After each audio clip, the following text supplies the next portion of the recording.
I'm Arthur Breitman, and I am one of the co-founder of the Tezos project. And I've been asked to give a brief presentation about Tezos, what it's trying to achieve, how it works, but also the relationship between Tezos and the practice of putting property titles to real assets on the Tezos blockchain. And by real assets, I mean anything that's not basically a digital currency. So if you are putting, for example, a piece of equity, a piece of debts, real estate, some commodities, whatever have you, and you take the legal title to that property and you put it on top of a blockchain. And that's what I will be talking about. So first of all, a brief presentation of Tezos. And Tezos is mostly known for its governance abilities. And to understand that, I would like to take you back to 2014, which was altogether pretty early in this space. And in 2014, so first of all, there were no smart contract platforms out there. It was mostly all Bitcoin, and there were really no talk about the concept of governance for cryptocurrencies. There were, however, talk about innovation and technological improvements of the different platforms. Even Bitcoin, which is extremely conservative in its choices, was already talking about ways it could progressively improve itself and get better. And there was this idea that the only thing that really mattered to something like Bitcoin, for example, was the set of all balances, and that behind this you can add all type of technological improvements. And that's an argument you often heard when people were pointing out to these altcoins, other currencies that had launched since. And typically you would hear, well, all of this innovation, if there's any, can be folded back into Bitcoin because we're not tied to a specific algorithm or rule set. And the preferred way for doing this is called a fork. And you can do a hard fork or a soft fork, but the logic is actually fairly similar. You can define a blockchain as a rule set. It's a rule set that takes a block and tells you, is it a valid block? And what does this block actually do? You have rules for understanding the content and the semantic of transactions inside the block. And whether you're looking at Tezos, whether you're looking at Ethereum or Bitcoin, the ways that these chains differ, and it's entirely in the rule sets, the parameters which define what kind of transactions you can do and what the effects of these transactions are. And in essence, a fork, whether it's a soft fork or a hard fork, is a change to that rule set. You're changing the rules of what is acceptable. In a soft fork, you add more rules. In a sense, you're going to reject more blocks. In a hard fork, you can change existing rules, but at the end of the day, you have a different rule set.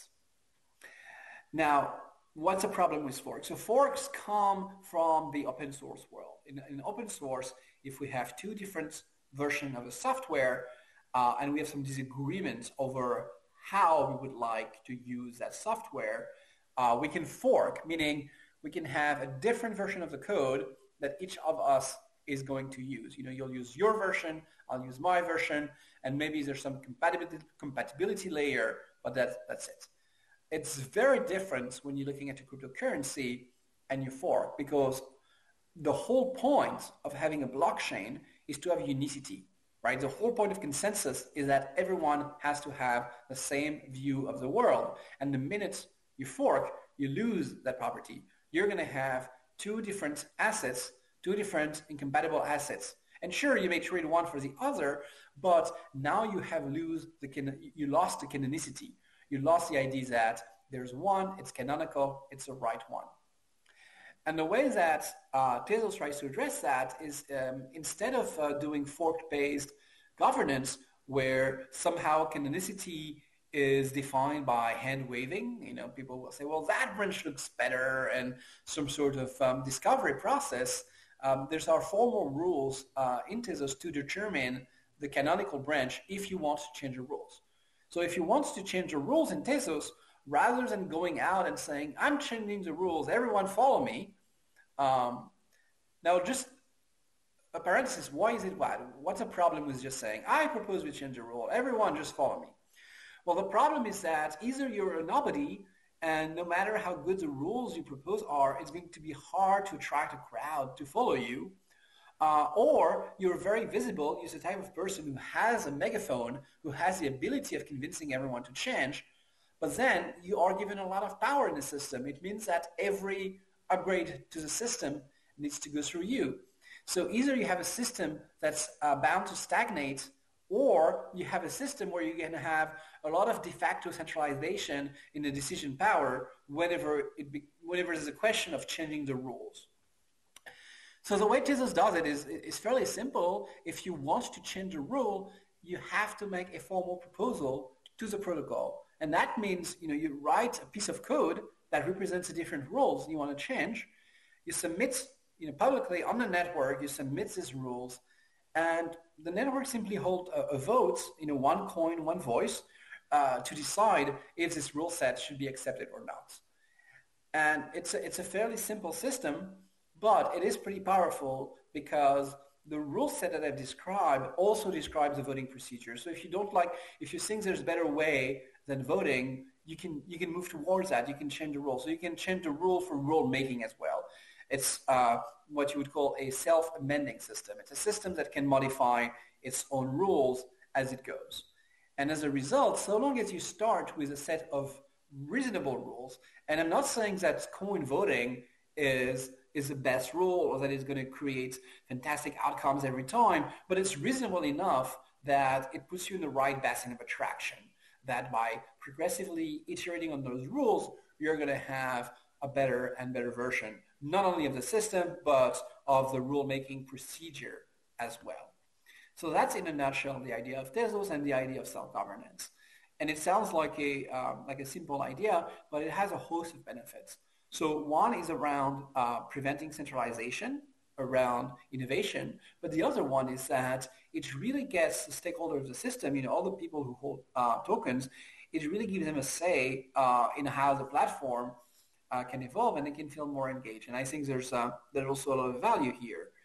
When it comes to putting external assets on the blockchain, that becomes extremely interesting.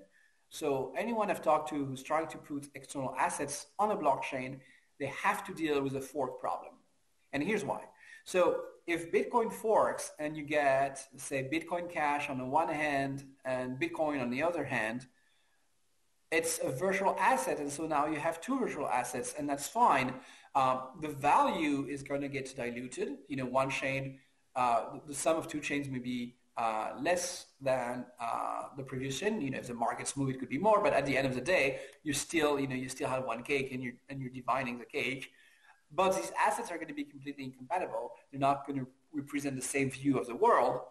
Now, if I had a token representing a boat on one chain, and there's a fork, well, now we have two boats. We have Boat Cash and Boat Classic. So which one actually represents a legal title to the boat? And that's work that needs to be done upstream when when basically you represent this legal title. You have to say, well, in the event of a fork, this is how we're going to decide which branch really represents a boat and which one is just something we're going to ignore, because you cannot just say, well, we'll have two boats. Okay, so how do we do that? And there's some rules that people have tried. In the Bitcoin space, you'll hear that hash power matters. Whoever has the most hash power. Okay, but what if you fork and you're not proof of work? What if you fork and you use a different hash function and it becomes incomparable which one has the greatest hash power? What if you fork and you subsidize hash power for a week just to become the canonical branch, even though everyone knows the other one's going to win? So that's not a very good rule. And it's really, really hard to design a rule that's going to decide this is a canonical branch. This is the one we're going to follow.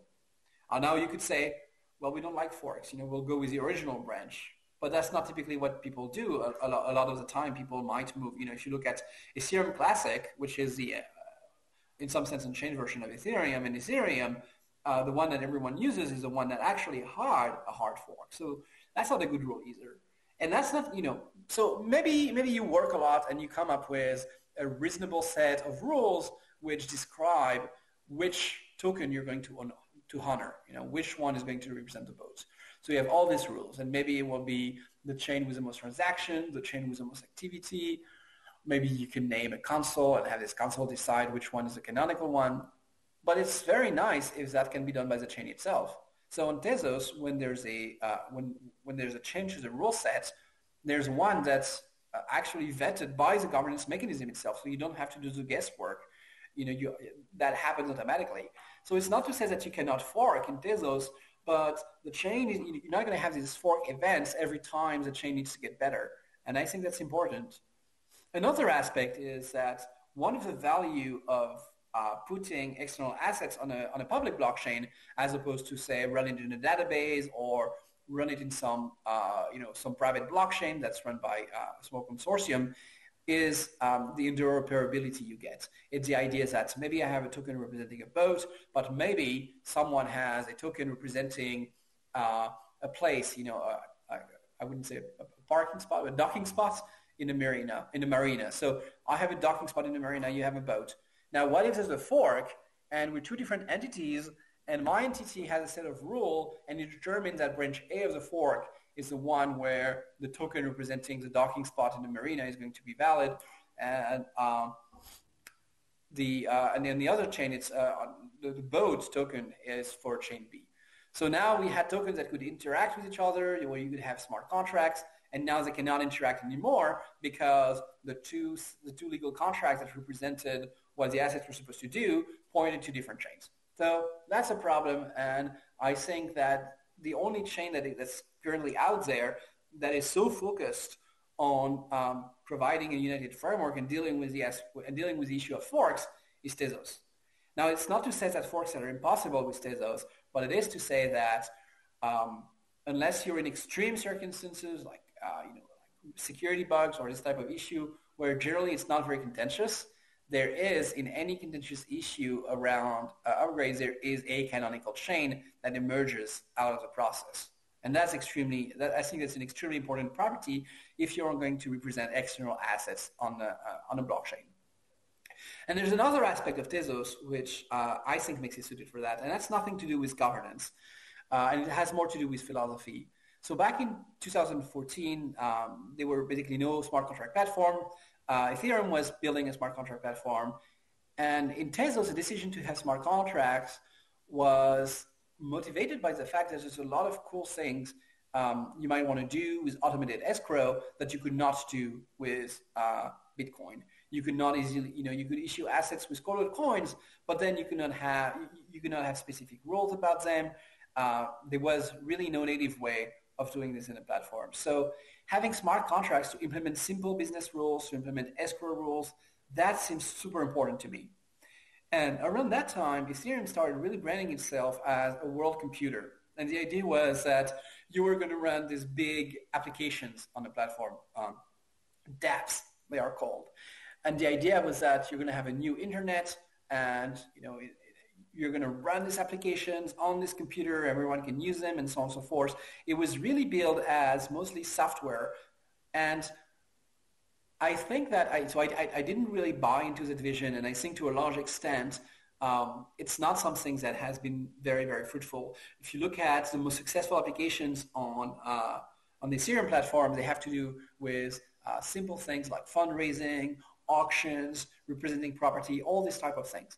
And if you're going to design a smart contract language for dealing with that, one thing you're going to care about a lot is expressiveness and correctness. You want to make it easy to write contracts where you understand exactly what the contract is going to do, and you typically have small contracts.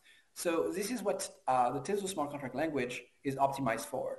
Now, mind you, it's Turing complete. You can do anything you want to do on Ethereum, you can do on Tezos. It's capable of representing all these contracts, but in terms of the experience of actually implementing the contract and getting results out of this, there's a whole lot of benefits in using the smart contract language that was built for Tezos called Michelson, as opposed to something like the EVM. It's about having peace of mind of understanding exactly what it is that you're writing, and it is about auditability and understandability by people outside the system. And there are some things that you can easily do in Ethereum that you can do in Tezos, but which are going to be harder. So for example, Ethereum has this idea that contracts call each other and get values. They're like, libraries for programming languages. And in Tezos, you can return value, but it's really not. It's really not made for that. It's really not made for that. So as a result, the DAO bugs, the reentrancy bugs of the DAO, are simply not something that would happen if you write a Tezos smart contract, because you're not just going to call a contract and get a return value. So it's designed as a rule engine for financial contracts, and not so much as some sort of very generic programming language where you could write random applications in. So it's not fully domain specific, I would say, but it is very domain specific. And I think it's an advantage, because right now there's been hundreds of millions of dollars lost to poorly written contracts.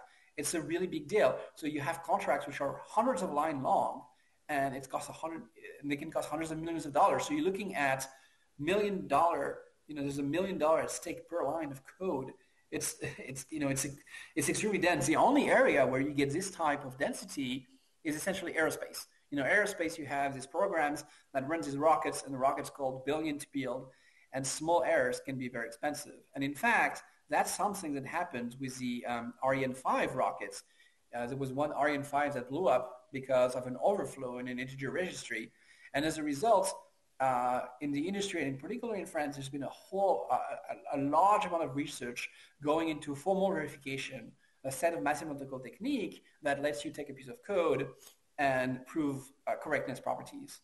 Now, formal verification is not an easy task, but like I say, one quick way of knowing if it's worth doing is you look at how much is at stake and you divide by the numbers of line of code. And that gives you a sense of your budget for correctness, right? And the way that Tezos the way that Michelson was designed on top of Tezos is to make this easier. And so there's already, for example, an embedding of Michelson in COG, the Serum Prover. There's already a multi-sig contracts that's been proven, where properties have been proven in COG. That's actually not been released, but that should be in a couple of days. So there's a lot of effort, and I would say on top of that, a lot of the people involved in the OKML community are also involved in the formal verification community. So there's a large overlap in the type of people who are interested in Tezos and the type of people who are extremely interested in program correctness. And I think that's a really, really strong benefit of the Tezos ecosystem. So to recap some of the benefits that there are, first of all, I would say the fact that Tezos just does not need to fork in order to evolve is particularly important and suitable for putting external assets on a Tezos blockchain. And the second one is the fact that the language for Tezos smart contract was designed for this type of application and not just for running, printing, folding, or all the kind of applications. The Definity chain mentions email or all these type of applications. I don't think this is what blockchains are for. Blockchains are made for mostly representing ownership, financial instruments, and so I think it's a good fit. Thank you. Ladies and gentlemen, a big hand, please. And that was a special video, a special message from the founder of Tezos, Mr. Arthur Brightman, the co-founder of the company. He wanted to be here but couldn't make it, and therefore the message. So thank you very much once again. Welcome back to this afternoon session of DS Summit 2019 here in Thailand. I hope you enjoyed lunch. And of course, we're back into business. Let's move on to our next presentation, which brings the topic of top 10 projects in the digital securities ecosystem by Chain Fund Capital, which is an early stage venture fund that invests in the next generation of financial technology. Without further ado, ladies and gentlemen, please warmly welcome the founder and partner of Chain Fund Capital, Mr. Kingsley Advani. A big round of applause, please.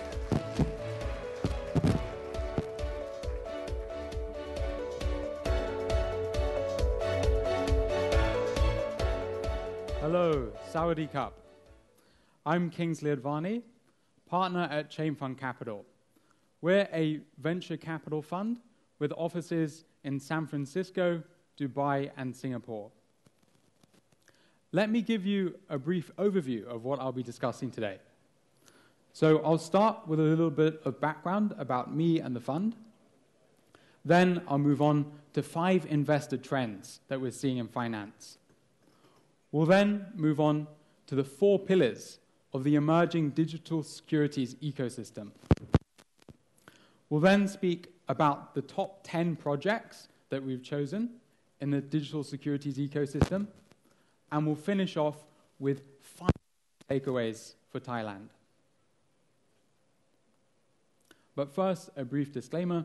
This is not financial advice. Investments carry risk, and we are investors in St. Regis Aspen, Securitize, and elevated returns. A little bit of background. So I started investing in fintech in 2013, and since then have invested in over 30 companies. 3 of these companies became unicorns after I invested from an early stage. Most of our investors are ultra-high net worth millennials, and our first fund delivered over 5,000% returns.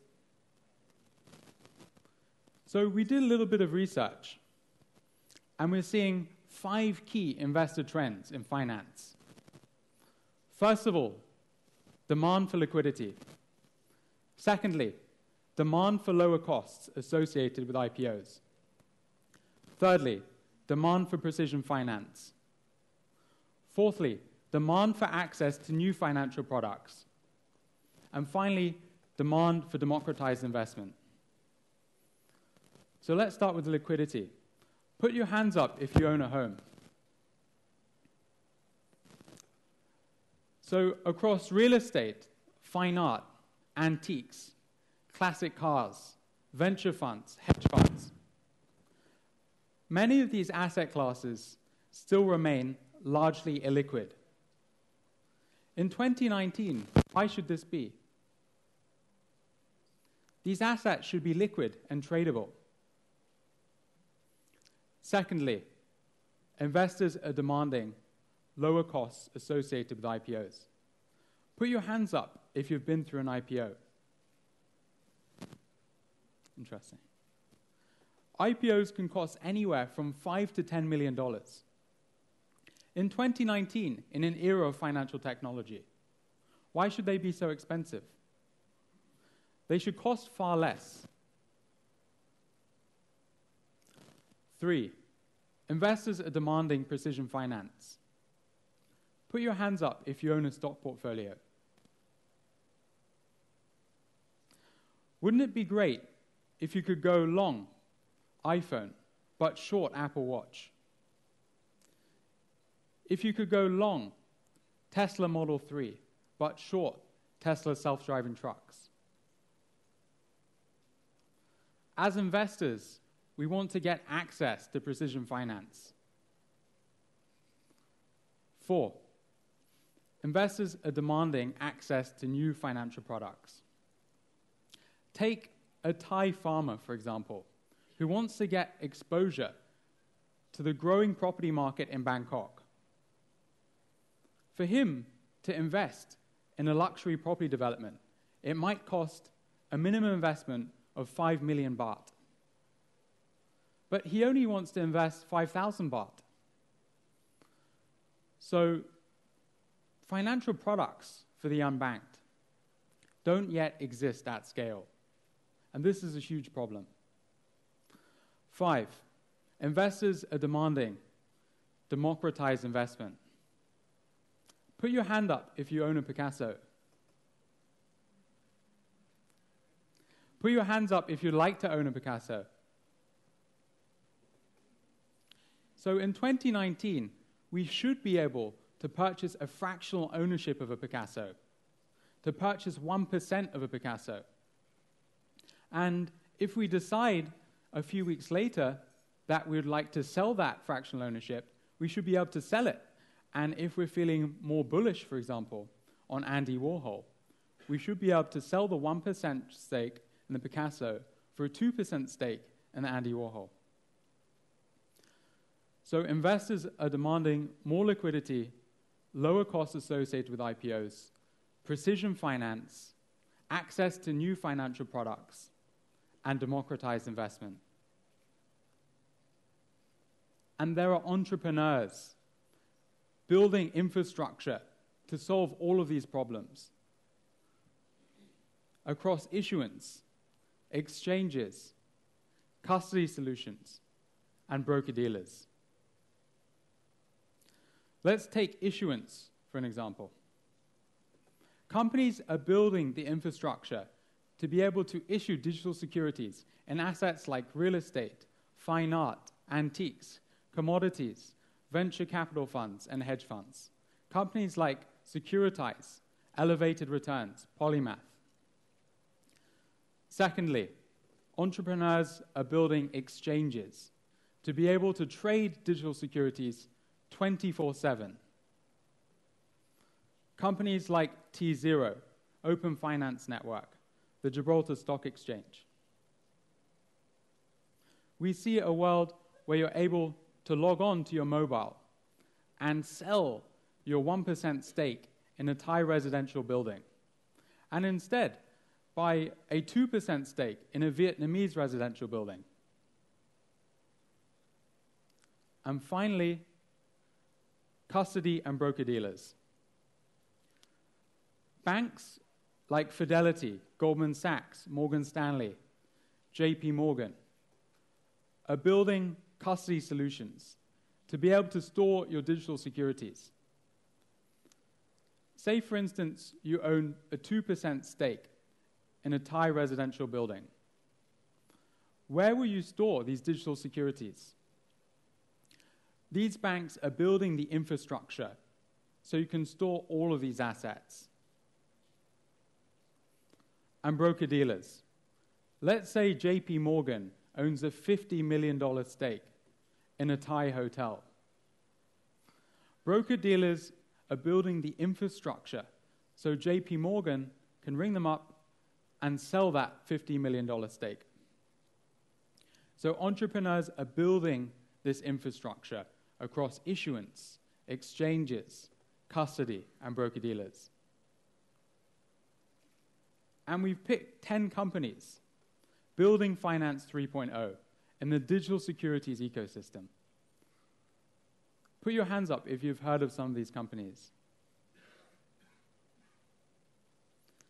The St. Regis Aspen, Securitize, Massaenas, Aegis Custody, T0, Harbor, 2030, Polymath, Elevated Returns, and Abra. So let's start with the St. Regis Aspen. This was a really landmark deal in the digital security space. It was the first tokenized hotel, raising $18 million at a $224 million valuation. Belgian entrepreneur Stefan de Baets made a first in the space with this project. And it really paves the way for hotels around the world to tokenize their assets, to allow customers and investors to participate in the financial growth of these assets.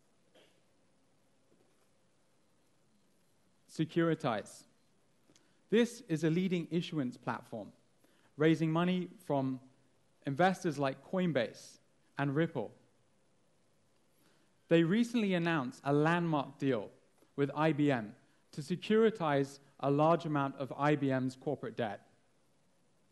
This is a huge deal for the space, and it means corporates globally can begin to tokenize their balance sheets, allowing investors around the world to participate in the financial growth. And Securitize have now moved on to other assets, to real estate, to fine art, to classic cars, to venture funds and hedge funds. Massaenas. This is an art issuance platform, and they successfully listed an Andy Warhol. So investors around the world can buy a fraction of an Andy Warhol painting. They're now moving on to other pieces of art, allowing investors around the world to participate in the art market. Aegis Custody. Put your hands up if you own an iPhone. Aegis Custody partnered with Foxconn to issue a $500 million STO for Foxconn to tokenize their accounts receivable. This is a huge deal for the space, and it means that corporates globally can begin to tokenize their balance sheets. T0.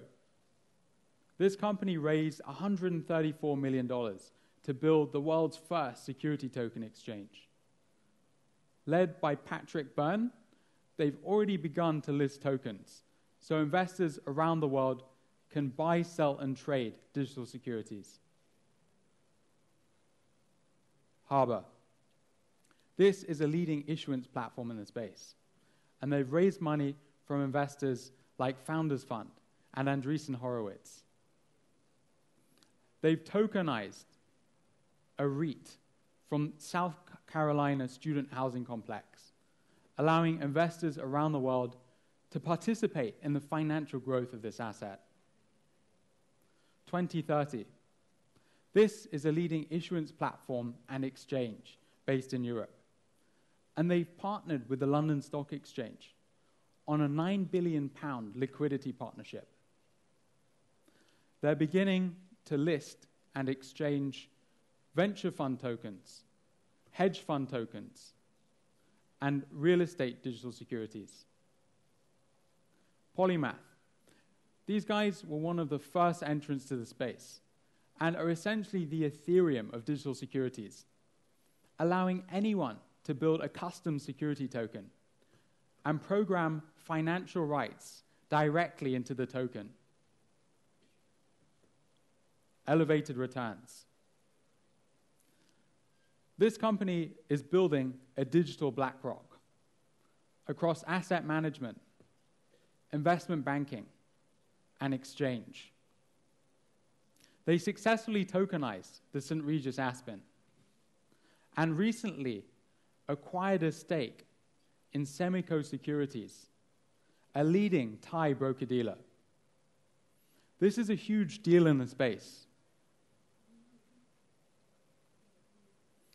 And finally, Abra. Abra is building a global bank for the unbanked. For example, through Abra, a farmer in Somalia can buy $5 worth of Amazon stock from his mobile without any fees and instantly. These guys have received investment from corporates like Foxconn and Amex Ventures. So these were 10 companies that we've picked, building Finance 3.0 in the digital securities ecosystem. And there are many more that we didn't mention that are building great infrastructure. So to recap today, we discussed a little background, 5 investor trends in finance, the 4 pillars of security token infrastructure, and 10 projects leading the way in the digital securities ecosystem. But let's end with a few takeaways for Thailand. There's a huge opportunity to bring these Silicon Valley projects to Thailand. Thailand has shown it's an early adopter with its forward-thinking regulation. And there's a huge opportunity here for Thailand to become a global leader in Finance 3.0. Thank you very much. Thank you very much, Mr. Kingsley Advani. Ladies and gentlemen, if you do have any questions, please, it's a good time to fire away your questions if you do have any. Any questions? Well, then I guess everything's clear. Thank you very much once again to Mr. Advani, the founder and partner of Chain Fund Capital, for updating us on the digital securities ecosystem and also the security token infrastructure. Absolutely interesting indeed. All right, ladies and gentlemen, moving along to our next panel discussion. We have not just one, but we do have 4 experts on digital securities who will be here to share with us interesting case studies on security tokens.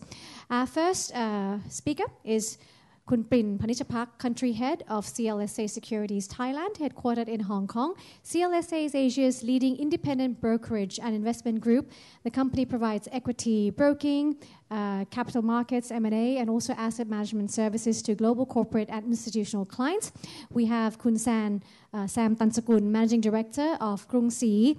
Finovate, a corporate venture capital arm of Krung Si Bank that focuses on growth startups. It aims to be a fully strategic investor, that is, to help startup grow to reach its goal through the support and synergy of the bank's valuable assets. And also Mr. Scott Bambasinho, Vice President, Global Sales, Alphapoint, the only technology provider in security token and cryptocurrency space who offers software solutions for both primary issuance and secondary trading.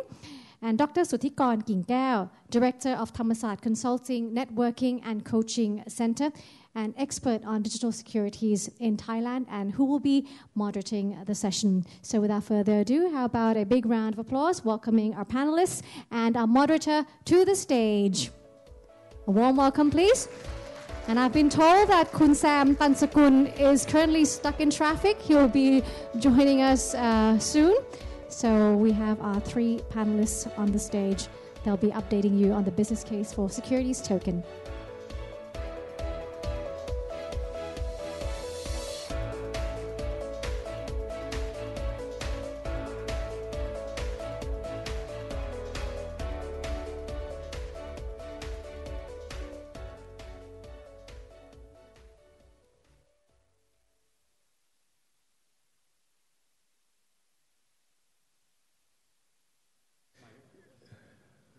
No? Okay, it's working now. Okay, cool. So welcome to another sessions by prominent speakers on digital securities. Before we start, I would like to give you a quick overview of what we're going to talk about today. So I will give you in Thai so you understand it quickly, because many of you are Thai. So basically okay, ครับผม Digital Securities นะครับจริงๆอันนี้ก็เป็นเราคงได้ยินชื่อเรื่อง Blockchain มาสักพักละ Cryptocurrency เนี่ยคงจะได้ยินมาหลายครั้งได้ยินเรื่อง Bitcoin ได้ยินเรื่อง Ethereum นะครับหลายคนอาจจะยังไม่เคยได้ยินเรื่อง Smart Contract Smart Contract ก็คือแทนที่จะเป็นสัญญาในกระดาษที่เราต้องมาอ่านแปลความหมายตีความกัน Smart Contract เป็น Automate Contract ที่สั่งให้มันทำอะไรก็ได้โอนเงินจัดการบริหารจัดการจ่ายดอกเบี้ยเมื่อไหร่จ่ายปันผลเมื่อไหร่มันทำให้ได้นี่คือ Smart Contract นะครับแล้วก็ utility tokens นะครับซึ่งจริงๆสุดท้ายก็พัฒนาต่อมาเป็น security tokens หรือว่า digital securities ที่กำลังจะพูดให้ฟังนะครับจริงๆผมอาจจะให้เห็นภาพง่ายๆเลยละกันก็คือเป็นกราฟเป็น table อันนี้นะครับก็คืออย่างที่เห็นนะครับถ้าเป็น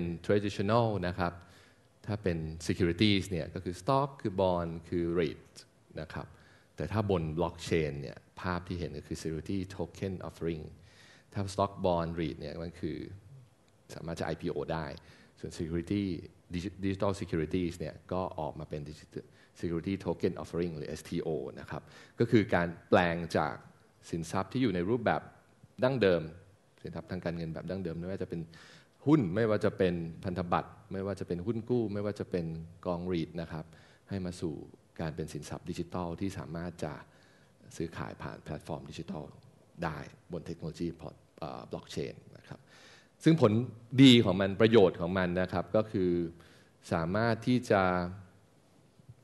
ช่วยให้สามารถเทรดได้เร็วขึ้นมา settlement ได้เร็วขึ้น faster นะครับ liquidity มันเร็วมากเราจะต้อง T+2 มันจะไม่จำเป็นต้อง T+2 แล้วเพราะว่าทุกอย่างมันเร็วบนดิจิทัลแพลตฟอร์มนะครับแล้วก็สามารถจะเข้าถึง global market ได้ง่ายได้สะดวกถ้าคิดถึงภาพเดิมๆนะครับถ้าเราอยากจะถือหุ้น Amazon เราอยากถือหุ้น Berkshire Hathaway เรา Berkshire เราก็ต้องมีเงินเยอะมากเลยนะครับที่จะไปลงทุนแต่ว่าถ้าผ่านดิจิทัลแพลตฟอร์มผ่านดิจิทัล Securities นะครับเราสามารถจะใช้เงินไม่มากขึ้นอยู่กับคนที่ออก STO ว่า จะตั้งมูลค่ายูนิตมันเท่าไหร่นะครับเราสามารถจะซื้อได้10 บาท20 บาทก็ซื้อได้เป็นผู้ถือหุ้นใน Amazon ได้เป็นผู้ถือหุ้นในเบิร์กชัยได้นะครับผมแล้วก็ 24/7 trading นะครับ24 ชั่วโมง7 วันเทรดดิ้งได้ตลอดเลยตาคล้ำกันไปเลยทีเดียวนะครับ24 ชั่วโมง7 วันครับผมแล้วก็ asset interoperability นะครับก็คือสามารถจะทำให้ asset ที่มันอยู่คนละคลาสกันเนี่ยมันเข้ามาอยู่บนแพลตฟอร์มเดียวกันได้ถ้าเดิมเนี่ยเราถือasset นี้อาจจะเป็นคลาสนี้ asset นั้นจะเป็นคลาสนั้นวิธีการเทรดดิ้งอาจจะคนละ market คนละ exchange สุดท้ายเนี่ยถ้ามันอยู่ Digital Securities เนี่ยมันอาจจะอยู่ในรูปแบบเดียวกันสามารถจะ interchange สามารถจะ operate ร่วมกันไปได้เลยไม่จำเป็นจะต้อง asset แบบนี้ต้องเทรดอยู่ใน exchange แบบนี้ asset แบบนั้นเทรดอยู่ใน exchange แบบนั้นมันไม่มีแล้วมันไม่มี barrier แล้วตรงนี้ก็เป็นอีกส่วนหนึ่งนะครับแล้วก็ automate compliance นะครับอย่างที่เมื่อเช้าถ้าใครได้ฟังนะครับทางคุณสเตฟานก็ได้บอกไปแล้วว่าจริงๆแล้ว compliance เนี่ยเขียนเข้าไปได้เลยถ้าในระบบของเราเนี่ยสมมติจะให้ comply กับ regulation ของไทยของอเมริกาของญี่ปุ่นก็เขียนเข้าไปได้เลยแล้วถ้าไม่ comply ก็ซื้อไม่ได้ถ้าไม่ comply ก็เข้าไปไม่ได้ไม่จำเป็นต้องไม่เอาทนายมานั่งดู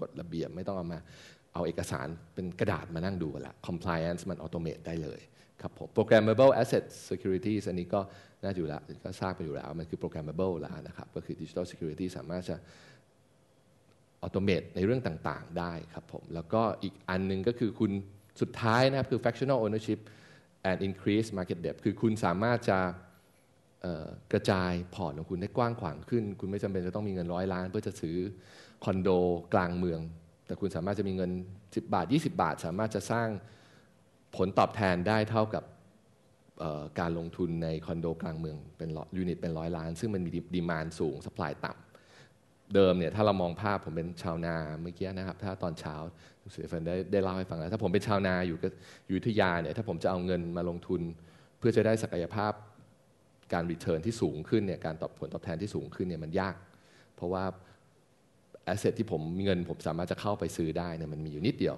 แต่ว่าถ้ามีระบบ Digital Securities แล้วเนี่ยคอนโดกลางเมืองที่มีดีมานด์สูง supply ต่ำแต่ผมมีเงินอยู่ไม่กี่พันไม่กี่หมื่นผมก็สามารถจะเข้ามาซื้อแล้วก็สร้าง return ได้ง่ายได้สะดวกได้เร็วขึ้นครับผมอันนี้ก็เป็นข้อดีของ Digital Securities นะครับโอเคNow we back to the discussions, the panel.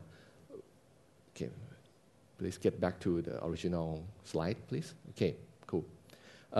First, I would like to begin the first round of questions. Maybe each of you will have to please introduce yourself and how you involve and how you see digital securities in Thailand, please. Maybe starting from Kun Prin. Hi.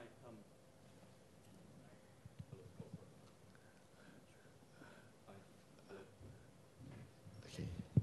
Hello. Hi. Okay. Hi. Good afternoon, everyone, and thank you again for Seamico and the DS Summit for giving me the opportunity to share some of my thought here today at the summit. I started my career, actually, my claim to fame originally, as you may know, I started in the restaurant business. So I worked my way up from the kitchen in the Blue Elephant restaurant in London, ended up owning a franchise of the Four Seasons restaurant of roast ducks in Thailand, the Chinese restaurant. I got interested into the blockchain and cryptocurrency world. Initially, I think I'm the only one in this room who have met someone who claimed to be Satoshi Nakamoto back in 2009. It was 2009, and it's interesting because this person was a half Korean, half Chinese. He's not Dr. Craig or something, whatever you call it. So, but we at CLSA, at Credit Lyonnais, traditionally French, now Chinese owned, we organize annual investor forum every year in Hong Kong, Japan, US, Thailand, ASEAN. So I flew from Japan, from Tokyo, I still remember this. I flew from Tokyo to San Fran, and we went to a conference in Napa Valley, in Corneros Inn. This was 2009, a couple of weeks after the bottom of the stock market in March 2009. Those of you who invest in stock market would remember that we had a big hamburger crisis and the meltdown of all the stock markets around October 2008, and the market continued to drift lower into the year end of 2008, and it kind of stabilized and bottomed in March 2009. A couple of weeks after that, I went to this conference, and the conference is full of traditional fund managers and investors. The Pacific Pension Institute was part of the organizer.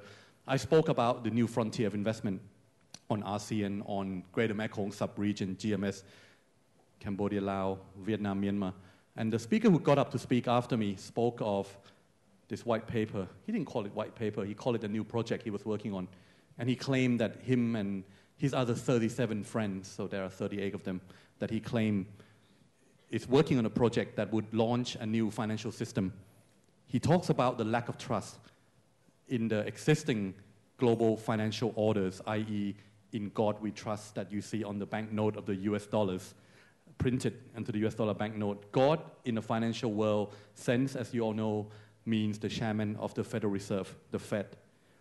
Used to be Alan Greenspan, Ben Bernanke, Janet Yellen, now Jerome Powell. So he was saying that their authority is tarnished. The good governance has gone.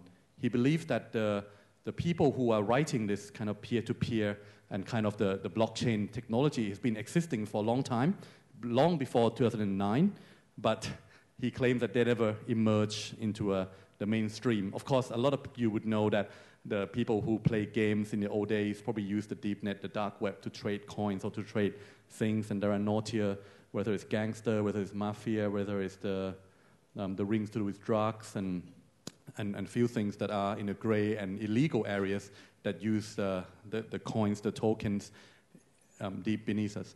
So my interest at that time was shock and surprise, because the room was full about these people, 100, 200 people, all from the traditional finance world. And I listened to this guy talks about blockchain and cryptocurrency, so I thought, my God, it sounds like a Ponzi scheme. It sounds very fake. It sounds like this guy is off.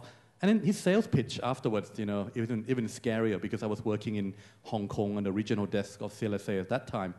And he followed me, of course, on the email. He called my mobile. He obviously wanted to meet up in Hong Kong, thinking to me to show him around. I didn't want anything to do with him.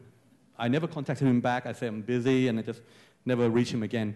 Obviously, 3 or 4 years later, when Bitcoin was becoming a bit more in the media, one of my other friends, who was another very naughty guy from Thailand, I wouldn't mention the name here, he's very famous in Thailand, he was given 100 million baht by his family, very wealthy family, to invest.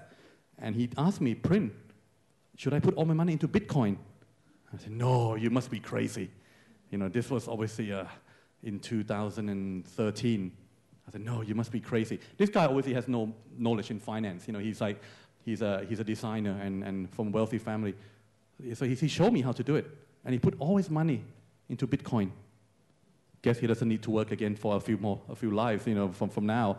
But no one believed. And this coming from a traditional background of me, who studied economics at LSE, who worked in finance in the city of London with ABN AMRO, with Merrill Lynch, coming back to work here is Deutsche Bank, Tisco, and now CLSA, and taken over by CITIC. And I'm on the board of the Stock Exchange of Thailand and the various government institutions. So it kind of touched and kind of shocked me at how far we've come in a world today where, my background, I lost almost all my money as well in not just Asian financial crisis, in the tech.com bubble, where most people learn not to follow the trend, follow the fads, and most projects gone busted, And it's funny how Stefan, I think, was presenting earlier today, I understand, saying that the men in suit are coming back, and we're all wearing suit today, but I was tempted to take my suit off and still wearing a T-shirt.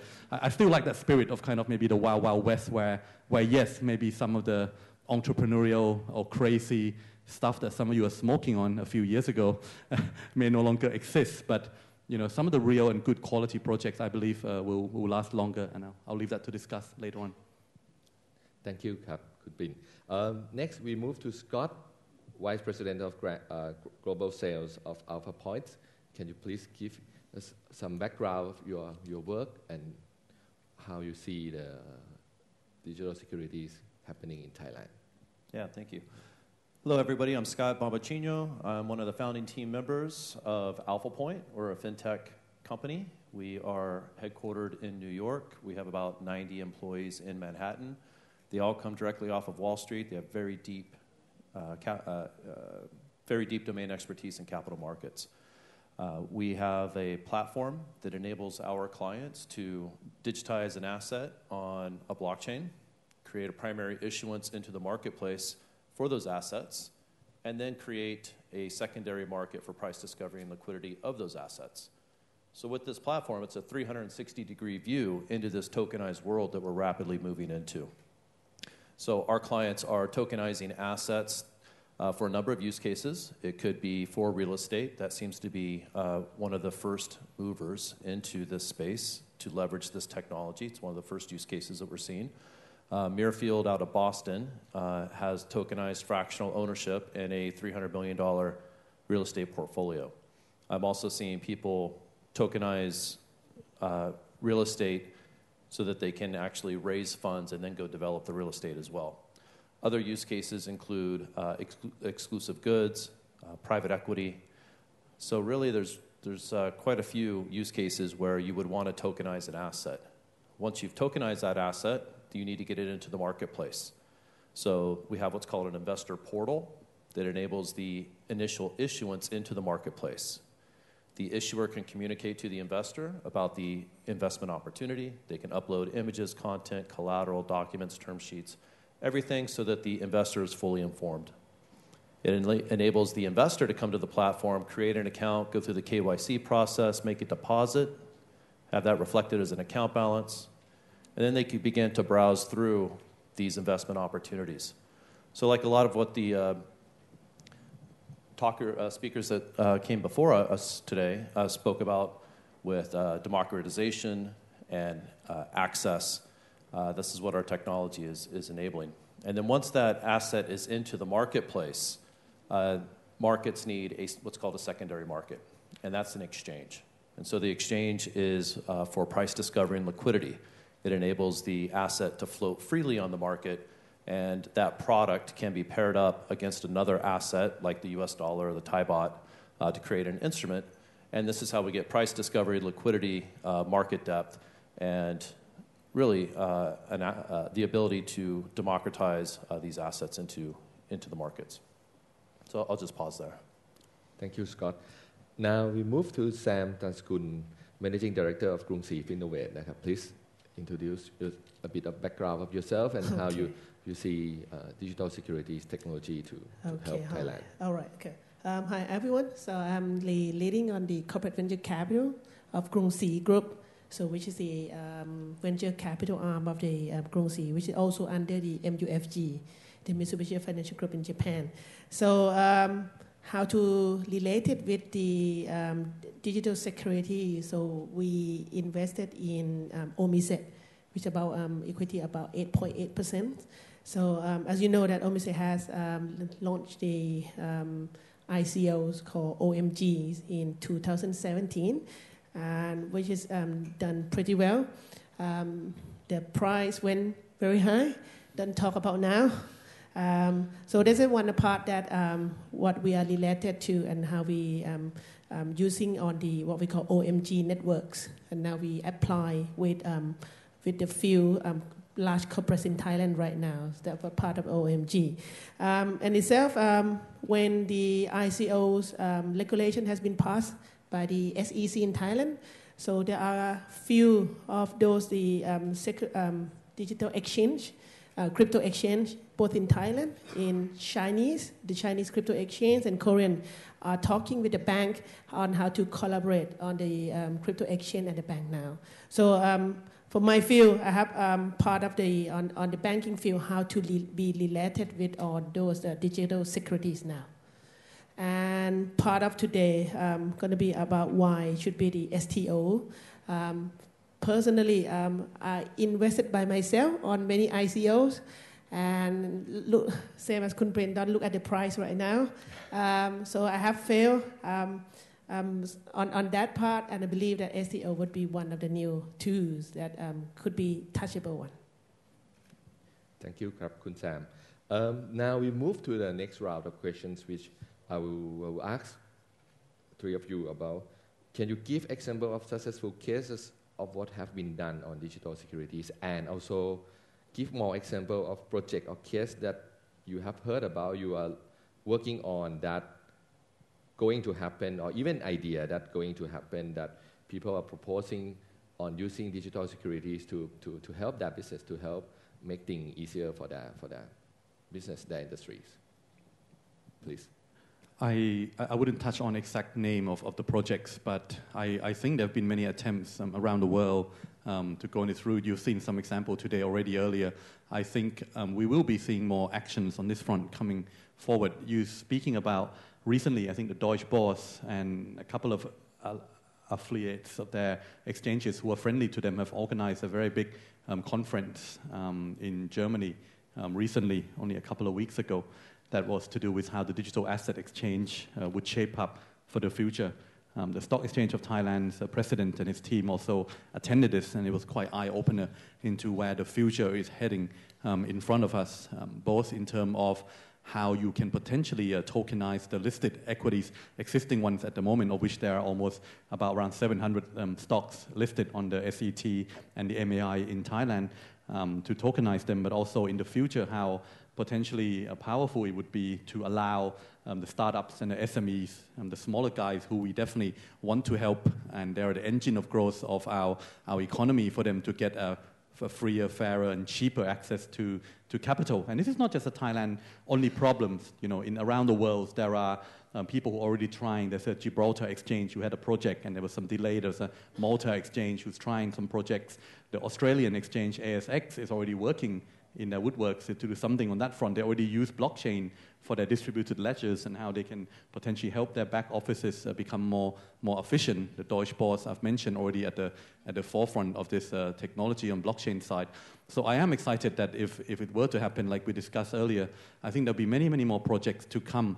The only issue that is interesting, obviously, is that only a year ago were we talking about ICO, initial coin offering, and there was a company called ICORA, I-C-O-R-A. I think, I'm not sure Sanjay is here today. It's one of the companies that I'm on the board of directors of, and ICORA is supposed to mean the era of the ICO. You know, I used to have a T-shirt say ICORA, I-C-O-R-A. Now that has to be changed to maybe STORA, S-T-O era. It changed within 1 year, or less than a year. That's how fast technology is changing in a way. So I'm not wearing a ICORA T-shirt. I'm wearing, you may say I'm a dreamer, but I'm not the only one, the John Lennons. So maybe I'm a dreamer, but you know, in terms of the opportunities for exchanges to be able to trade 24/7, the ability for people to trade, perhaps for Thais to buy stocks in the US of Apple, let's say, without needing to fill in forms of papers and going through a new regulation and whatnot. We can buy Google, Apple in the future, I'm sure, through a digital asset exchange without needing to open up new accounts or going through frontier of regulations and whatnot. So that may be a dream, and that you can trade that 24/7 as well as going through national boundary of regulations. I'm always hopeful and incrementally hopeful more because our regulator in Thailand here, has experience and has already tried and tested, and their mindset is open. They want to create an environment of competition. And for me, if a regulator wants to create an environment of more competition, it could provide room for innovation to prosper. Sure, that could mean more competition for my company and Association of Securities Corporation. Brokers will face new kind of competition. But on the other hand, brokers are already waking up and already exploring all these digital tools that we can be used. We have already been using algorithms, in our trading. We have already been using direct market access. We've been using, some of us use co-location. So some of the high-frequency trading, some of the new technology, the AIs, artificial intelligence, the robo-advisors, the digital era have brought to us, for me personally, a challenge, but also a great opportunities for the brokers to open up new avenues of clients, new products, for the SET, Stock Exchange of Thailand, to become more leaner, meaner, and more competitive, because there are now 4 digital asset exchanges who have the license to operate for the digital assets, BX, TDAX, a couple of more. So therefore, I still think that this is going to be a room that you think that the rule of law, I hope, and I beg, that the rule of law would allow, not just Thailand is the first few country in Asia to have the law to regulate digital assets.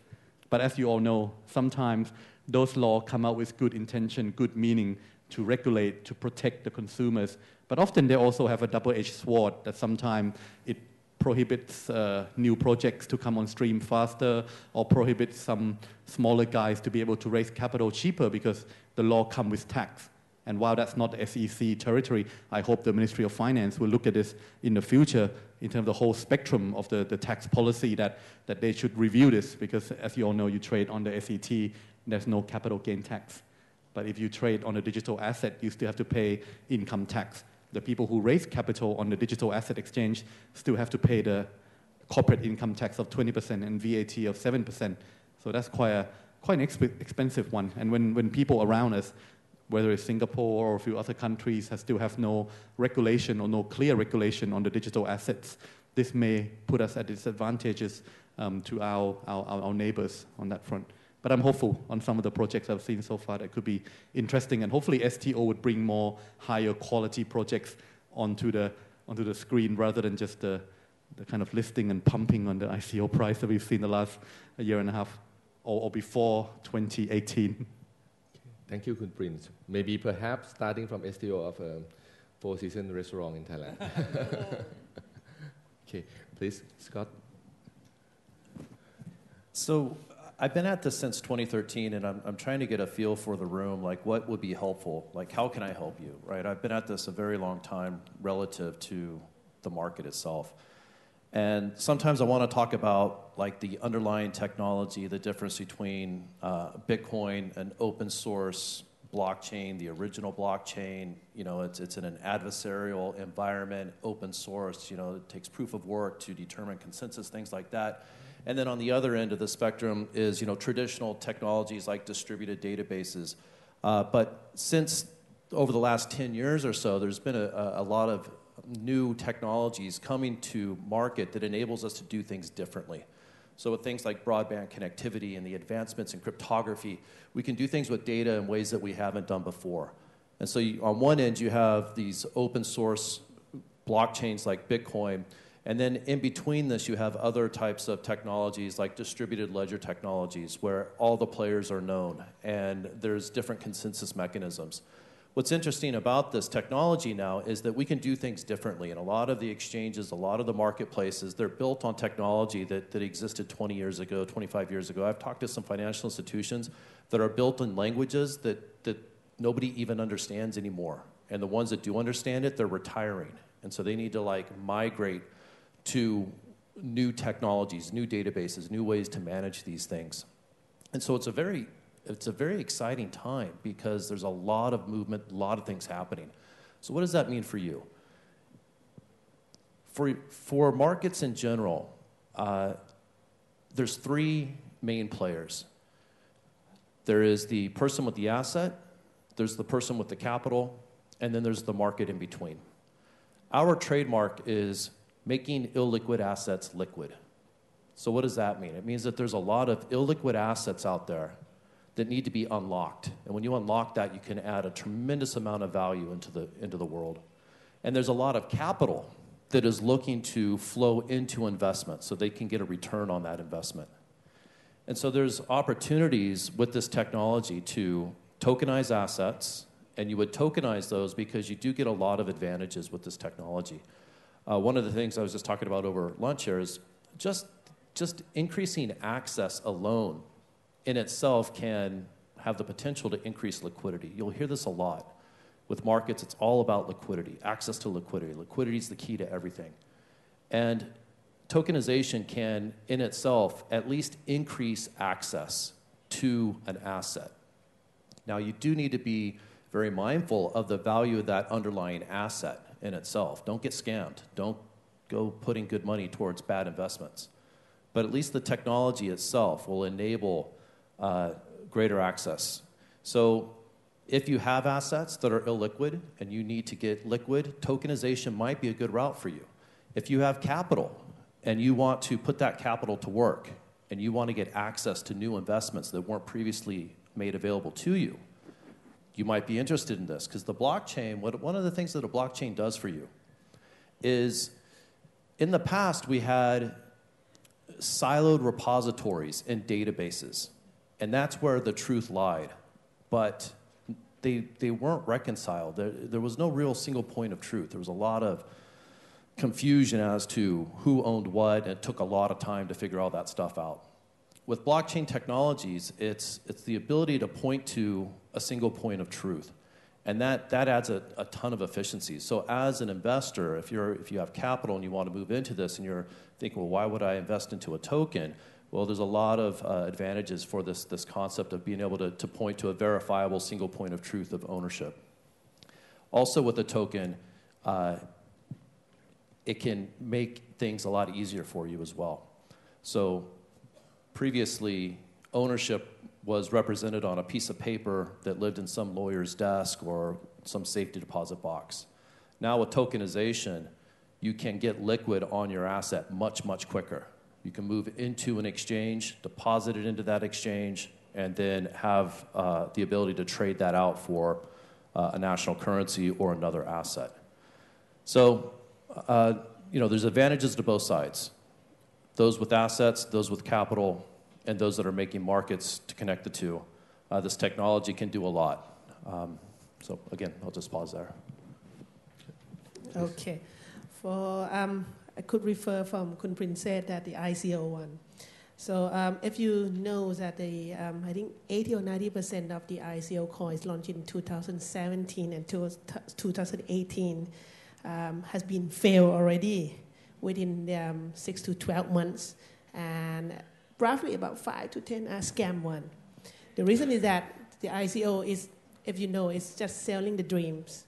The dream can be true or not. It depends on you, whether you trust them. So it's only few of them has been success. I could name like Omiseko, okay? So part of the success 8.8%, right? 8.8%. So I hope that it's going to be very, very successful one. When I name the ICO, I would probably say that the ICO is comprised of what we say the Kickstarters. Mm-hmm. Like you're selling your dream, whether it's going to be true, and plus with the NASDAQ, which you can be traded online. When you talk to STO, this is the real thing. It could be New York Stock Exchange. It's not just only NASDAQ. But you can trade online too. But it's going to be the real one, which you get the real equity ones. The good example, I think, which is the first STO in the world, which is called Aspen, if you could remember the name correctly. Aspen's coin. St. Regis Aspen. St. Regis one.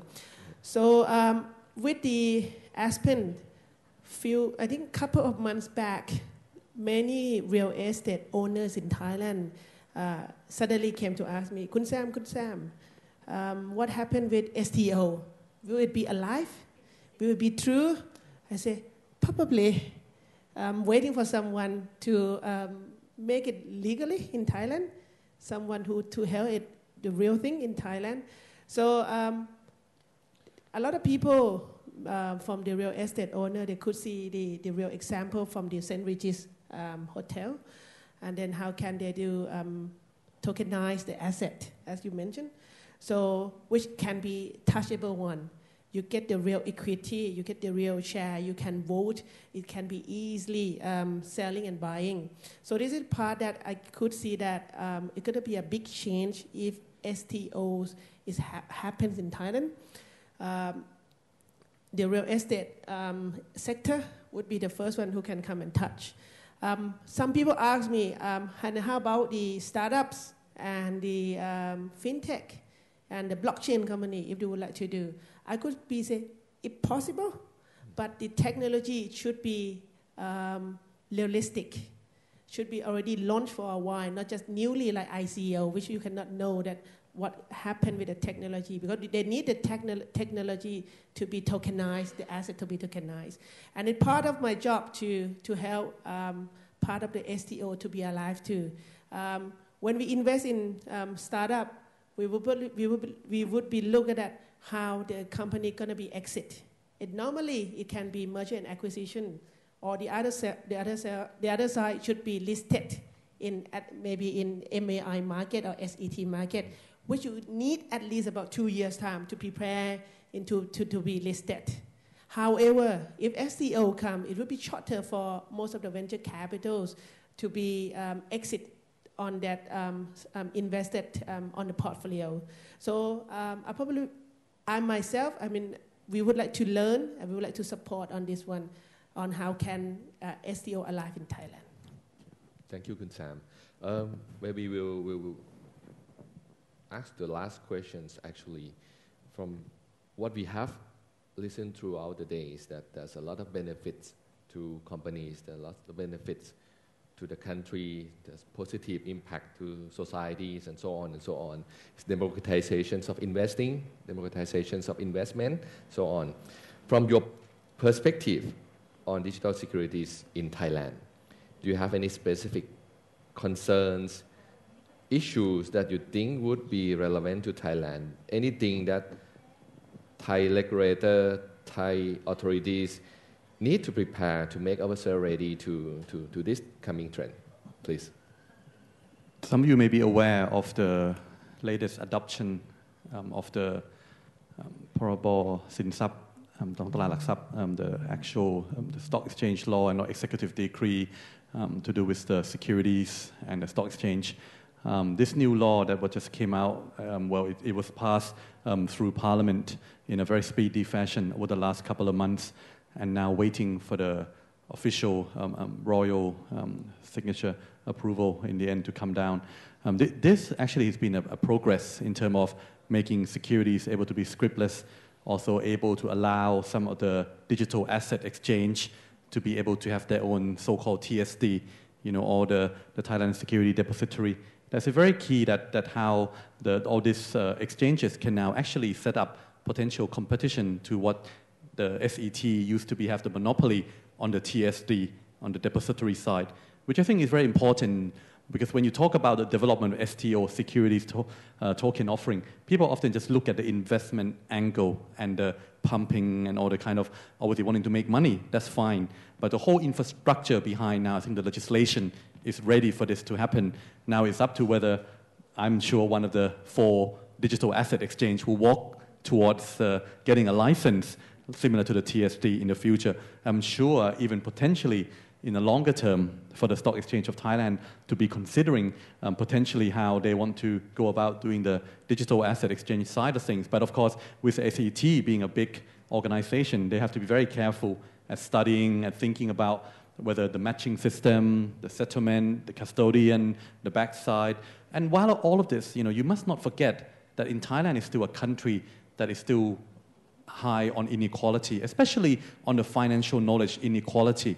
There's been I think many of you here in the brokerage business and the president of the Association of Securities Companies here, we've been working very hard on the financial literacy front to get people to understand, the saving, the stocks, the investment, even from the basic world. And for me, STO, the rule of law regulation, SEC has it pretty much ready. They're ready to adopt, and there'll be public hearing after their SEC Board of Directors meeting, I'm sure, in March, April, and May. You may see some public hearing, and then hopefully with a royal signature coming out sometimes in May or June. We are set for that kind of progress. But for me, the concern is on the larger, the public at large, where the financial knowledge, the ability not to get scammed as we talk. There'll be a lot of projects that are going to be very risky. Startups is, you may say, high risk, high return. In my financial world, usually I don't like high risk. I prefer to find a way to contain the risk and create a decent return. That would be good enough. But in the world where we used to be used to the ICO, very volatile and high risk, high return and whatnot, I think in the new world with the STO, I'm hoping that there'll be some senses in terms of allowing the knowledge, the financial literacy, the education side of things to grow, the investor base to be larger, to educate them, to be able for them to protect themselves without sometimes needing for the rule of law to be too strict or too punitive. Because as you all know, the more rules of law there are rooms for more zigzag, more corruption potentially, or becoming an impediment to growth of innovation, making the competitiveness less so. So for me, I think the Security Exchange Commission gets this. I hope the Ministry of Finance will look into this, that not making the rule of law too stringent, even on the adoption of the technology itself. The blockchain as a technology potentially will be helping some of the SMEs raise capital from the peer-to-peer trading platform. I'm hoping that the Ministry of Finance and Bank of Thailand will be more accommodative, understanding to the new innovative tools that blockchain can bring. The Bank of Thailand is already using the blockchain in the on the backroom side to do the settlement in the interbank settlement called Internon project that some of you already know. So I'm hopeful they're studying this. I'm hoping that they will allow the entrepreneurs of the new economy to be able to use some of this technology, to adopt it and use it in a kind of at large. You saw one project, the JMart, platform called Pa. That's only Pa. It means like being generous and giving money out. The peer-to-peer trading platform that JMart has come up with, I think will be interesting when the real product come out. There's a couple of telecom firms who are exploring the alternative credit scoring system, and they would base their credit scoring, obviously not on your bank statement, not on your collateral or the land you may own. They would look at your character, would look at how you spend the money online, your application you use on the smartphone, prepay, postpay, do you travel a lot? All of these are your characters. And in the old days of finance, as you all know, when JP Morgan had one of the first big banks in the US, you lend money based on character, based on if you're trustworthy, trust. And that's based on your character.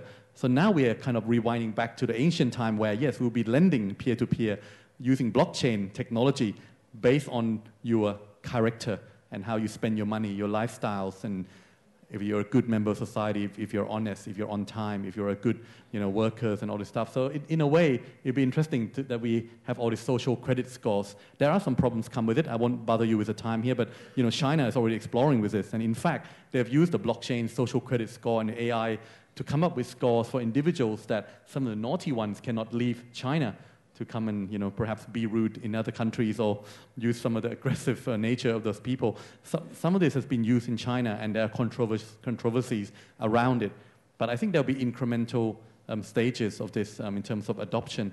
But at least I'm hopeful that there are more awareness. I'm hoping that the public are learning. A couple of days ago, there was a big project launched by a very shady groups in Korea, launching the projects. They're trying to do a little STO or ICO or the cross hybrid or whatever. And they're claiming that if you join the project, you will get gold bars, you will get some additional gift. And they held it at the Intercontinental Hotel, one of the big ballrooms hotel. And in fact, the people who were there was 600 people plus.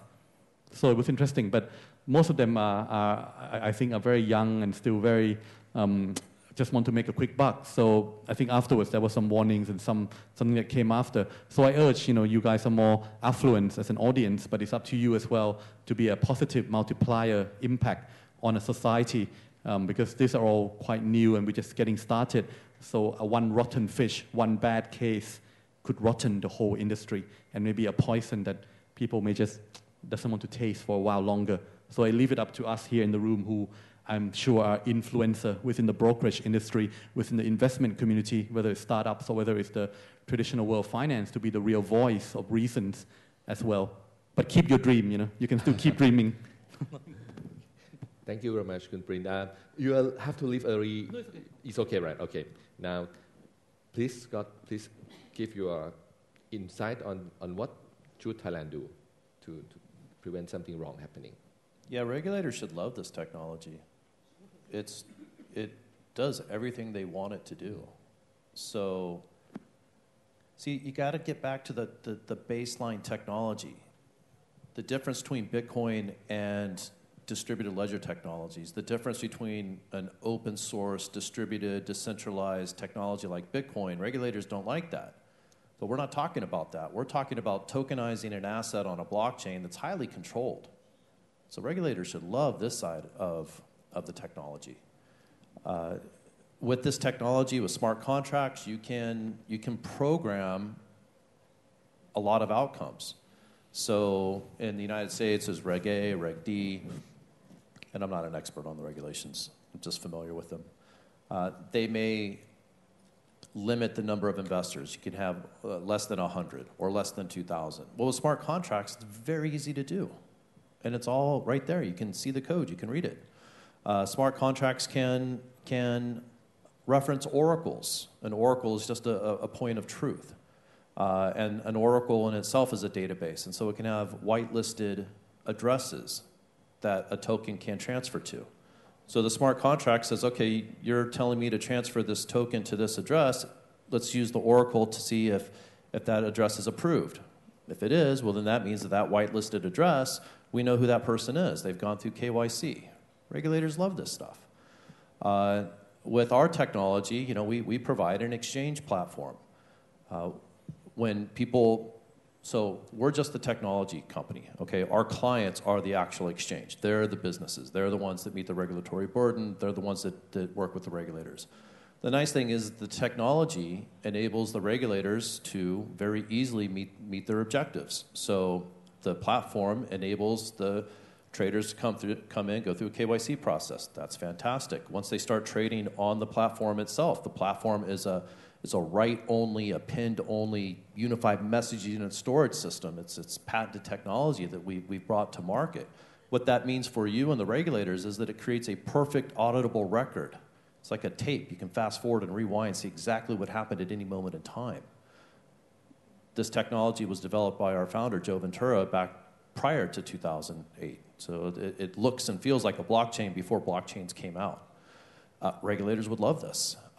So I would encourage regulators to be precise, use a scalpel, understand the difference between something like Bitcoin and something like a digital token on a blockchain, where the players are known, the issuers are known, the market creators are known.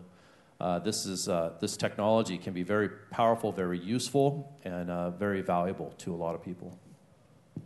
Thank you, Scott. Please, Kun San. So I can combine from Scott and Kun Prin said. So I think in Thailand, the STO should be comprised of the 4 main players.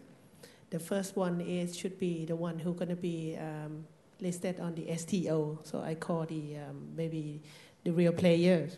So normally if the ICO, we just talk about on the blockchain tech startup firms. But when we talk about the STO, it's just not only the startup. We talk about corporates or listed company that eager to come to launch the STO. The second part is what we call the screener. Like Kun Prin mentioned about ICORA. It used to be for the ICO who screen, who got the license from SEC. So whose startup, whose technology would like to list on ICO has to pass from ICORA first and going to be changed to STORA in the future. On this part, currently, they're just only the few companies. But this player will not only be only that few companies anymore. I think most of the banks and IB would be touched on this point because basically it's one of the new revenue for IB team and the new sources on their income on how can they help on the corporate to do the STO. So it will be changed from the ICO. The third part is the regulators. So I'm not sure whether SEC or SET in this room yet. So there are plenty of them. The vice chair lady is there. The vice chair lady, sorry. So as I know that SEC is, I could say SEC is one of the best SEC in the world. So we launched the ICOs regulations, the most fastest, one of the most fastest country who do the SEC on the ICO. We are doing on, I heard that the SEC is right now doing on the STO regulations, but it's not that easy. I don't say ICO is easy, but it's not that easy as they did for ICO, because when it touch on the equities, it's not only SEC alone who decided on this one. It has to be other part with the traditionals on like Ministry of Commerce. And look at it. When you trade the STO every day, how can your shareholders subscription going to be look like? In the old days, it's maybe only 50 persons who own this company share. But if trading every day, how your shareholder subscription going to be change the name of the owner.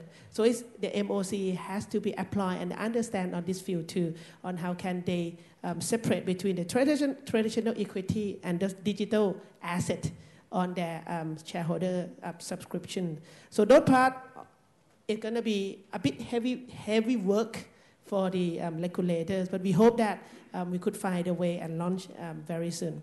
And the last part is the exchange. Currently, there are 4 or 5 approved exchange that got licensed from SEC.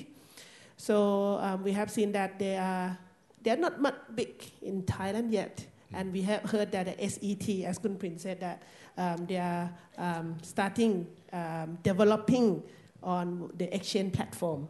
So what we see that if the SET, who is the most trusted one, launch this one together with the STO, and how can they manage between the STO and the normal trading platform, and how can they collaborate together? And we should see on the fourth one as well on this the exchange platform.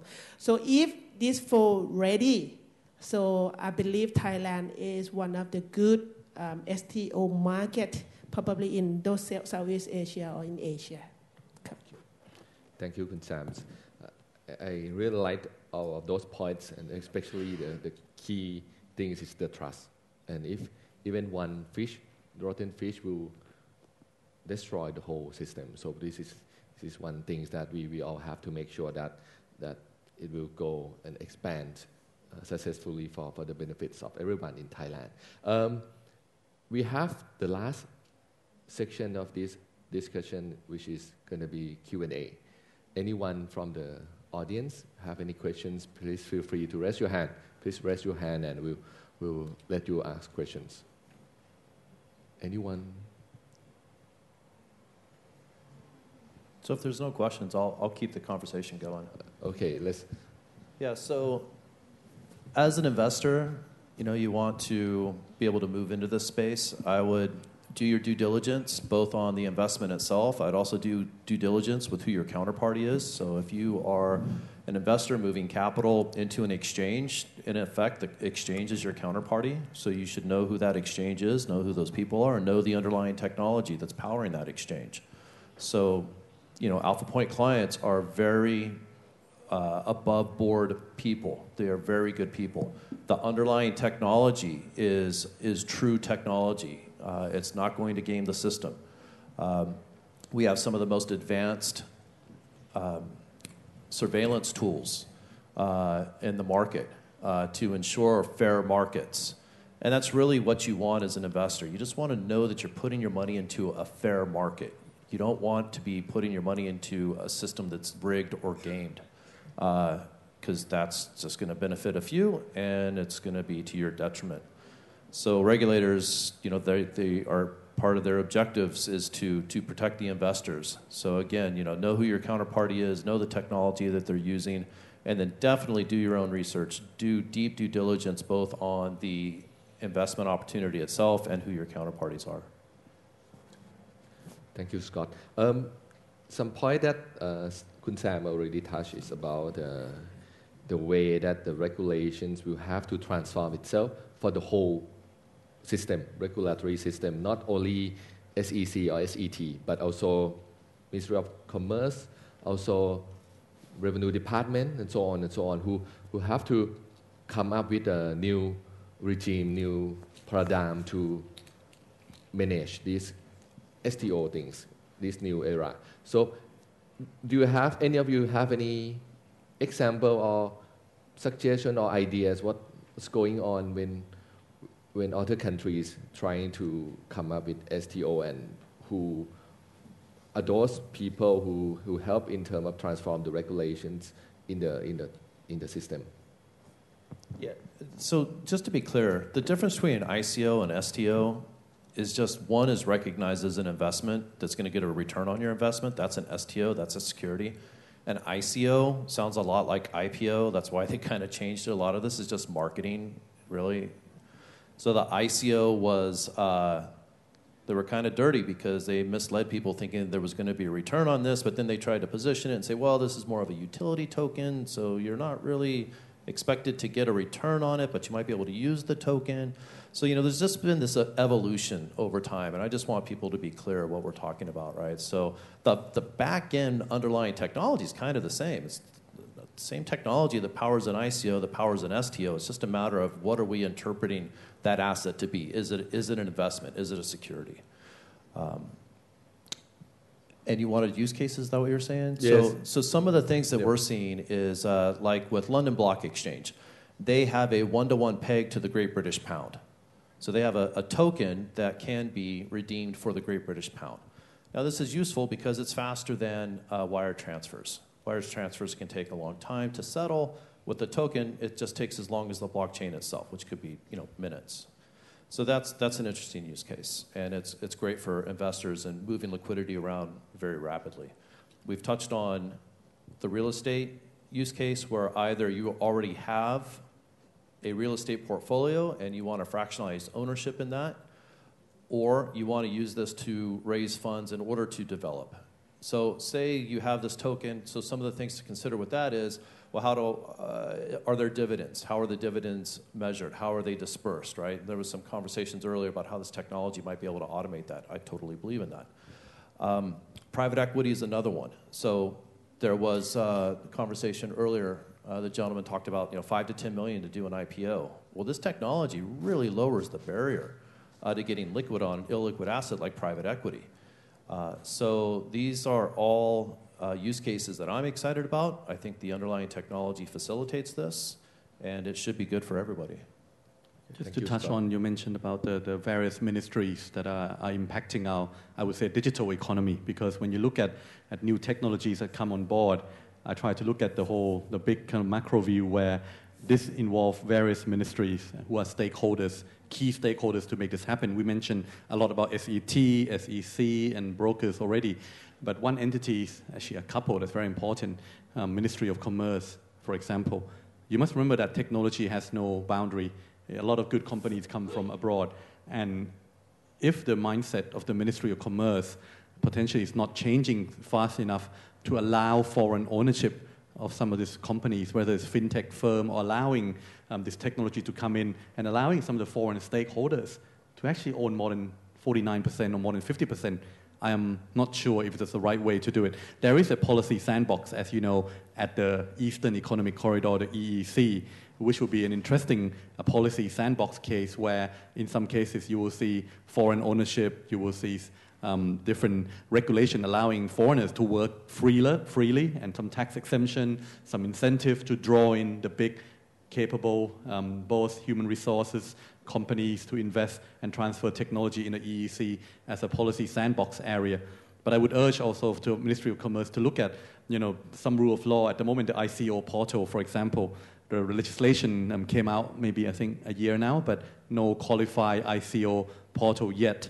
Perhaps there should be one or two, but that one or two may have foreign ownership, so they still need to apply for the so-called foreign business license, FBL, from the Ministry of Commerce. Usually before you get FBL, you got to go to the BOI, the Board of Investment, to get a special BOI approval first. So that BOI itself can take many months. I was on the board of Sinvatana Phoenix, one of the crowdfunding platform. In fact, the only private sector crowdfunding platform to be granted the license by the SEC. The other one is owned by the stock exchange itself called Live. Now, Sinvatana Phoenix took 9 months to get the license from BOI and then go to the FBL for a few more months and then come back to get the full SEC license for crowdfunding. So while that take a year and a half or 2 years, technology has moved on very fast, from doing crowdfunding perhaps to ICO to STO that we discussed today. Now, crowdfunding is still there. So it's not as if ICO, STO totally come out and going to replace crowdfunding altogether, because some people still want the fiat currency in Thai baht, in US dollar, in the traditional currency that you live in. So crowdfunding is not totally dead. But I was giving you an example of how sometimes the approval from key stakeholders from various ministries can take time. And sometimes it can bring injustice, as in the case I mentioned in terms of taxation. 3 of the largest digital economy companies in Thailand pay almost no tax. Who are they? Anyone know? You want to guess? You must be able to guess. Everyone in the room used that service. Line, Google, and Facebook. If this event, the DS Summit, were to advertise in Bangkok Post, Nation, Daily News, Thai Rat, you have to pay VAT 7%. If you were to advertise your summit in Google, Line, Facebook, 0% VAT. Not only do they not pay VAT, they don't pay sales tax, they don't pay corporate income tax, 0. So those rules of law need to be changed, need to be look at in the lights of vis-a-vis competition as well, because we are here, hopefully innovation would be there to create not a digital divide, but hopefully to bridge the gap between the smaller guys and the bigger guys. And so for me, it's key when regulators are looking at the big picture to understand that they need to integrate and work together, whether it's from the Ministry of Finance to Ministry of Digital Economy to Ministry of Commerce to SET, SEC. Integration or Buranakan is one of the hated words within the Thai civil servants in Thailand. It's maybe not just Thailand only problem, it's many countries' problem. But if for a digital economy to realize the full potential, let alone to get to the STO dreamland and make us the hub of the future issuance of STO, we need to get those guys integrated and thinking on the same page and moving together in the same direction. Thank you. Yeah. Jurisdictions compete, right? Yeah. So when I was, when I first started at Alphapoint, I managed the entire globe. The company has grown, and so now I just have to focus on APAC. And so, you see these competitive environments. You have Singapore and Japan were pretty early movers in granting different types of licenses and regulatory approvals. You're seeing this in the Philippines. They're creating what's called CESA, which is an economic zone.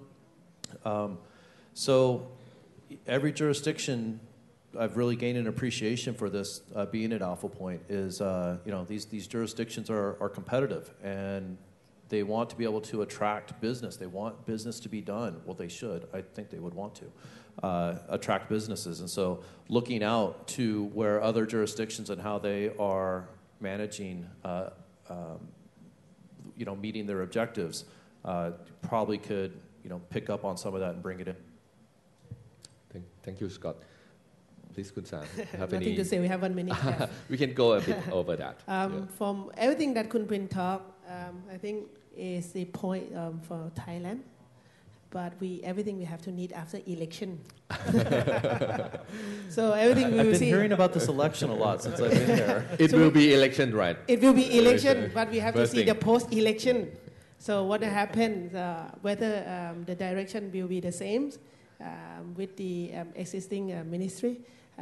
Let's see that what happened. I think I could believe whatever STO or ICO, the directions on the is already coming. Mm-hmm. And I think even in any governments should be supporting on this one.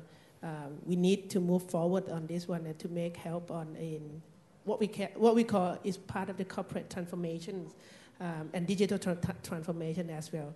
So everything need after elections we can talk. We can see this clearly in May or July. But we are hopeful. Hopefully. We're hopeful that things will move smoothly and bottleneck in government regulation will soon disappear through engagement and integration solutions, integrated solutions. And also, thank you very much for all three speakers for these wonderful discussions, panel, and please give a round of applause to all of them. Thank you. Thank you very much to our speakers for this session, Kun Prin Panichapak, Kun Sam Tansakun, Mr. Scott Bambasino, and Dr. Suthikon Kingkao. Coming up next, we have another discussion on regulation and policies in Thailand. But first, we'll take a short break. We have coffee, tea, and refreshments served outside. So please do enjoy the break. And the next session will begin at 3 p.m. in 15 minutes. See you in this room. We have 2 more sessions to go. Thank you.